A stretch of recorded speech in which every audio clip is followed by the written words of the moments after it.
दोस्तों, लाखों केंद्रीय कर्मचारियों और पेंशन भोगियों के लिए एक बेहद बड़ी और महत्वपूर्ण खबर सामने आ रही है। सबसे बड़ा सवाल, क्या 8वां वेतन आयोग लागू होने तक महंगाई भत्ता डीए बढ़ना बंद हो जाएगा? क्या सरकार डीए बढ़ोतरी पर रोक लगा सकती है? इसी को लेकर हर सरकारी कर्मचारी चिंतित है। आज हम इसी मुद्दे पर स्टेप बाय स्टेप पूरी स्पष्टता के साथ बात करेंगे ताकि आपकी सैलरी और भत्तों का पूरा गणित समझ आए। वेतन आयोग की टाइमलाइन कब लागू होगा? सरकार ने 28 अक्टूबर 2025 को 8th पे कमीशन के टर्म्स ऑफ रेफरेंस को मंजूरी दे दी है। इसका मतलब कमीशन आधिकारिक रूप से काम शुरू कर चुका है। कमीशन अपनी सिफारिशें 18 महीनों में देगा। इंटरिम रिपोर्ट में लागू होने की तारीख तय होगी। उम्मीद है कि 1 जनवरी 2026 से इसे प्रभावी कर दिया जाएगा, लेकिन इसे पूरी तरह सभी कर्मचारियों पर लागू होने में थोड़ा समय लगेगा। संभावना है कि 2028 तक यह पूरा स्ट्रक्चर सेट हो जाए। इस देरी के कारण कर्मचारियों को करीब 17-18 महीनों का एरियर मिलने की उम्मीद रहती है, जैसे पिछले आयोगों में हुआ था।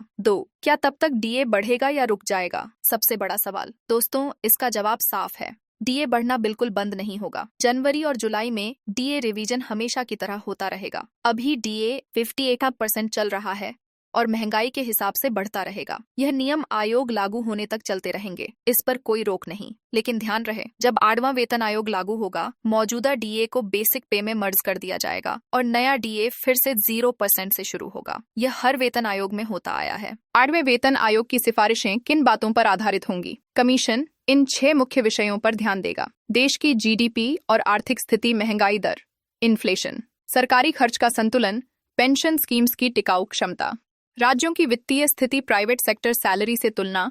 कुल मकसद ये है कि कर्मचारियों की आय बढ़े, लेकिन देश के विकास पर बोझ न पड़े। किन लोगों को मिलेगा फायदा? लगभग 50 लाख केंद्रीय कर्मचारी, रक्षा और रेलवे कर्मचारी, केंद्रीय सरकारी संस्थानों के शिक्षक, 59 लाख पेंशन भोगी, 100% सरकारी पीएसयू के कर्मचारी जिन्हें सीधा फायदा नहीं मिलेगा, राज्य सरकार के कर्मचारी, बैंक कर्मचारी, आरबीआई और अन्य स्वायत्त संस्थान, बैंक पेंशनर्स, इनके लिए अलग व्यवस्था पैनल होते हैं। कुल असर कर्मचारियों के लिए क्या संकेत? 8वां वेतन आयोग कर्मचारियों के लिए एक बड़ी राहत साबित हो सकता है।